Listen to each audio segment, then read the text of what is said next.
konten YouTube dari Metro TV yang menggambarkan pertemuan antara Surya Paloh dan Megawati. Apa yang ingin disampaikan dengan menayangkan video lama yang merupakan pertemuan antara kedua pemimpin partai itu tadi. Seperti yang kita tahu, PDIP ini melalui Pak Jokowi ingin melanjutkan pembangunan yang sudah dilakukan selama 10 tahun ke belakang. Lalu akankah Anies Baswedan diserahkan kepada Ibu Megawati? Dan apa yang akan terjadi setelahnya?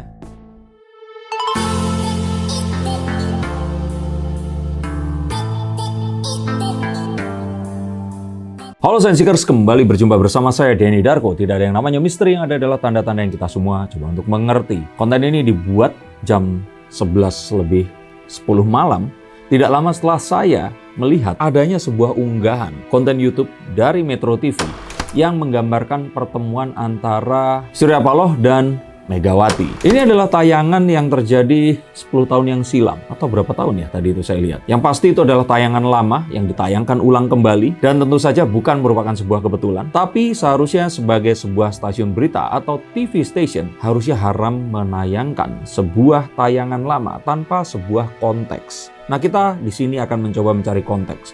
Apa yang ingin disampaikan dengan menayangkan video lama yang merupakan pertemuan antara kedua pemimpin partai itu tadi. Seperti kita tahu, Metro TV ini menjadi corong politik dari pemilik partai Nasdem, Pak Surya Paloh. Dan mulai menjadi TV umat karena mendukung pencapresan Anies Baswedan, yang mana ini ya wajar saja, tetapi tidak wajar karena sebelumnya mereka ini ada di partai yang dioposisiin, partainya pemerintah. Nah, apakah ini merupakan sebuah kode-kode politik yang disampaikan lewat TV yang dimiliki oleh ketua partainya ini tadi? Betulkah akan ada pertemuan antara Pak Surya Paloh dan Bu Megawati dalam waktu dekat? Dan apakah ini merupakan sebuah langkah berikut setelah dipanggilnya kembali Pak Yassin Limpo untuk diperiksa mengenai adanya dugaan korupsi di dalam Kementerian Pertanian? Mari kita akan lihat menggunakan kartu-kartu saya. Seperti yang kita tahu, PDIP ini melalui Pak Jokowi ingin melanjutkan pembangunan yang sudah dilakukan selama 10 tahun ke belakang. Dan ini adalah satu strategi politik yang dirasa mungkin selama 10 tahun kemarin pembangunannya tidak maksimal karena adanya pandemi. Tapi pandemi tersebut tentu saja membuktikan bagaimana kepiawaian Pak Jokowi dan kabinetnya memimpin negara dalam kondisi sulit dan masa yang sulit. Dan ini semua diapresiasi dengan approval rate dari masyarakat di akhir atau paruh kedua dan puncak kepemimpinannya yang masih menorehkan angka 82 hingga 85%. Sehingga jelas kalau di sini PDIP ini dan Pak Jokowi ingin melanjutkan pembangunan yang telah mereka lakukan.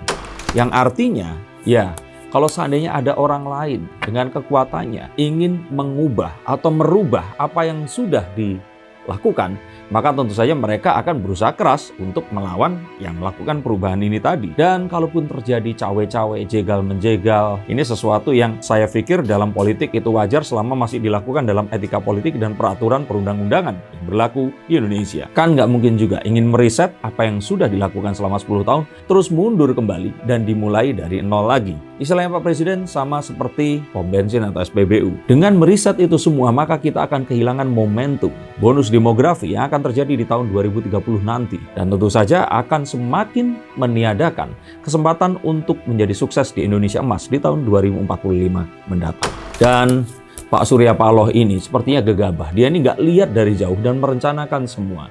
Mungkin karena bisikan orang-orang di sekitarnya yang takut saat itu Anies Baswedan akan katanya dikriminalisasi. Dan akhirnya langsung dicalonkan. For your info, seseorang yang sudah dicalonkan dalam pilkada atau pilpres itu tidak boleh untuk mungkin diproses hukum ya saat itu ya. Dan ini sesuatu yang saya nggak tahu undang-undangnya di mana, tapi ini sepertinya adalah sebuah hal yang memang disepakati. Coba tuliskan jika kalian tahu di bawah sini. Yang artinya saat itu segera langsung diumumkan sebagai capres walaupun belum didaftarkan ke Bapilu. Dan di sini otomatis mengamatkan penyelidikan Formula E yang sedianya konon ini akan ditimpakan kepada Anies Baswedan. Tapi resikonya tentu saja melanggar saran dari Pak Jokowi, di mana jangan tergesa-gesa atau ojo ke susu. Dan otomatis Pak Surya ini ya dicuekin. Mau ketemu Pak Jokowi harus lewat Pak Luhut. Dan berapa hal yang akhirnya terjadi, saya pikir tidak harus menjadi seorang ahli hukum tata negara atau pengamat politik untuk mengetahui ini semua terjadi karena salah langkah Surya Paloh mengangkat Anies Baswedan. Dan pertemuan antara AHY dan Mbak Puan yang kemarin itu jadi nggak, akhirnya terjadi di hari Minggu kemarin. Ini sebuah wake up call. Dan saya pikir akhirnya pasti beliau ini nggak tidur nih, mikirin apa yang akan harus dilakukan selama 24 jam ini.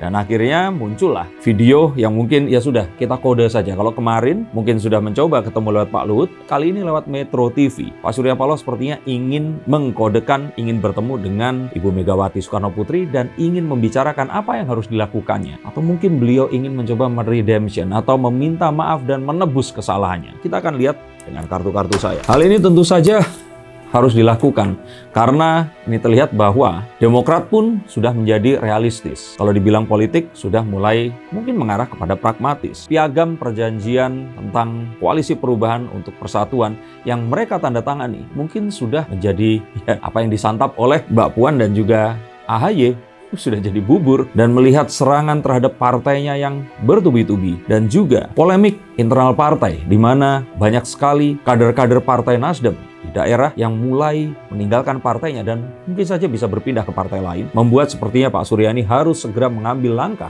yang sama seperti yang dilakukan oleh SBY, mengirim putranya bertemu dengan putri mahkota dari PDIP, dan mungkin saja dari situ akan ada sebuah pembicaraan yang bisa menjadi penebus dari semua kesalahan yang dia lakukan selama ini. Lalu akankah Anies Baswedan diserahkan kepada Ibu Megawati?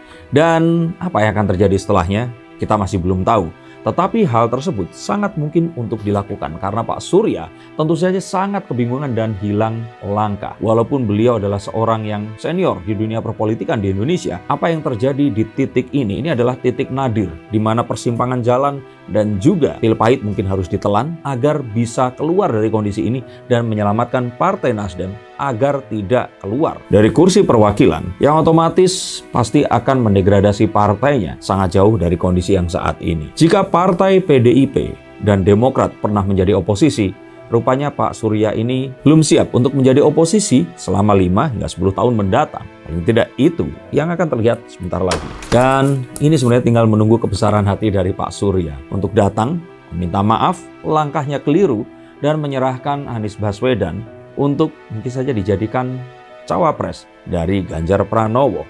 Mengapa bukan Prabowo? Ya saya pikir suara yang sama, pemilih yang sama tidak akan memberikan dampak signifikan. Tetapi jika ternyata Anies Baswedan dan Ganjar Pranowo ini disatukan, maka ini akan memupus intoleransi, memupus polarisasi, perbedaan yang ada selama ini dan mewujudkan apa yang dikatakan oleh Mas Ahaye dengan pemilu yang tidak akan ada berbenturan dan semuanya berlangsung dengan damai dan penuh cinta. Mungkinkah itu terjadi?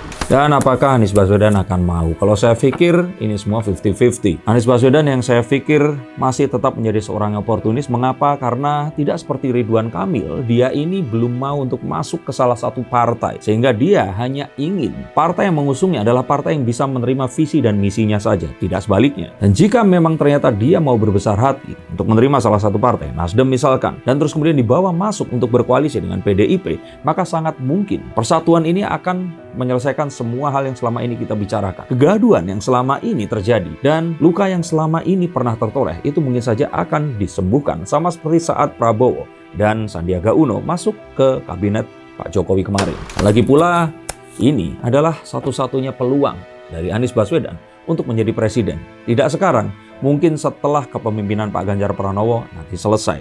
Tapi kemungkinannya akan sangat-sangat besar. Dan saat itu semua faktor yang dibutuhkan itu akan terjadi. Prediksi saya tentang presiden ora popo nek dudu Jawa, atau presiden tidak apa-apa kalau bukan Jawa asalkan ibu kota negara tidak di Pulau Jawa. Ini akan bisa terpenuhi. Dan perubahan yang diinginkan oleh Pak Anies ini tadi mungkin harus diterjemahkan menjadi perubahan menuju ke yang lebih baik. Merubah segala sesuatu yang mungkin belum sesuai dengan perkembangan zaman untuk disesuaikan kembali. Bukannya merubah dengan menggantikan atau meriset semua mulai dari nol. Sehingga ini mungkin akan terjadi karena jika melawan Ganjar dan Prabowo, satu-satunya peluang Anies Baswedan untuk menang hanyalah menunggu saat salah satunya nanti kepleset.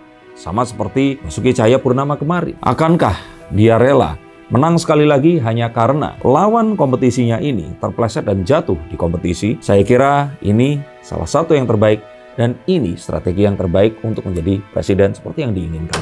Nah, masalahnya adalah akankah Bu Mega legowo menerima ini semua? Akankah Jokowi merelakan apa yang terjadi dengan Ahok dan semuanya di masa lalu untuk menerima Anies Baswedan menjadi wakil presiden dari Ganjar Pranowo? Saya pikir kalau Pak Ganjar pasti akan menurut apa yang diinginkan oleh Bu Mega. Tetapi Jokowi pasti akan berbeda. Kita ingat bahwa Jokowi akhirnya tidak memilih Mahfud MD, menggantikannya dengan Kiai Ma'ruf Amin, seseorang yang selama ini dianggap sebagai orang yang menekan penahanan dari Basuki Cahayapurnama menjadi wakil presidennya adalah untuk melibas intoleransi saat itu. Tapi jika kemarin terjadi apa yang terjadi pada Prabowo dan Sandiaga Uno, maka sangatlah mungkin hal ini untuk jadi kenyataan dan terjadi dalam pemilu 2024 nanti. Bagaimana menurut pendapat kalian? Haruskah saya membuka kartu lagi untuk Megawati dan juga Jokowi? Akankah mereka legowo? Atau menurut kalian mereka pasti akan terima saja karena melihat sebuah kesempatan untuk memupus intoleransi dan juga polarisasi yang ada, ini akan bisa dilakukan? Silahkan komentar di bawah sini.